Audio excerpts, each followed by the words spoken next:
Bonjour à tous, alors aujourd'hui, une fois n'est pas coutume, cette vidéo est destinée aux parents d'élèves.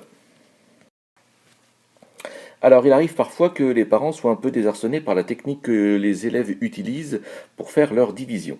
Alors sur cette page, j'ai posé deux fois la même division et nous allons regarder un petit peu la différence entre la technique que les adultes pratiquent et celle que nous pratiquons le plus souvent en classe. Alors, comment font les adultes? Eh bien, on va commencer cette division avec 32 et on se dit, hein, en 32 combien de fois 6? Donc on trouve 5 fois. Et donc 6 fois 5 ça fait 30. Et donc dans notre tête, mentalement, nous calculons le reste, c'est-à-dire l'écart qu'il y a entre 30 et 32. En se disant 30 pour aller à 32, il reste 2. Alors, comment font les élèves? Ici maintenant à droite. Donc les élèves de la même manière commencent avec 32. De la même manière, ils vont se poser la question, en 32, j'ai combien de fois 6?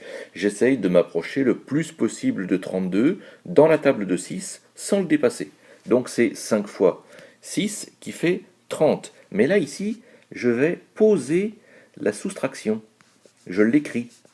C'est ça la division à l'allemande. Et donc là, je pose la soustraction, 32 moins 30, et comme tout à l'heure, je trouve un reste 2. Je vais maintenant pouvoir abaisser mon 4. Et donc, en 24, combien de fois 6? Eh bien, 4 fois. 6 fois 4, ça fait 24. Je pose à nouveau ma soustraction. Je vais faire 24 moins 24 et je trouve un reste 0. Si je reviens à la technique des adultes, eh bien, nous abaissons notre 4. En 24, combien de fois 6? Eh bien, 4 fois. Je sais que 6 fois 4, ça fait 24. Et dans ma tête, mentalement, je calcule l'écart entre 24 et 24, qui est ici 0. Voilà. Et bien, comme pour les élèves, j'utilise la formule consacrée. Vous pouvez regarder cette vidéo autant de fois que vous le voulez. J'espère que cette vidéo vous aura été utile pour éclaircir cette question de la division à l'allemande. Et je vous dis à très bientôt.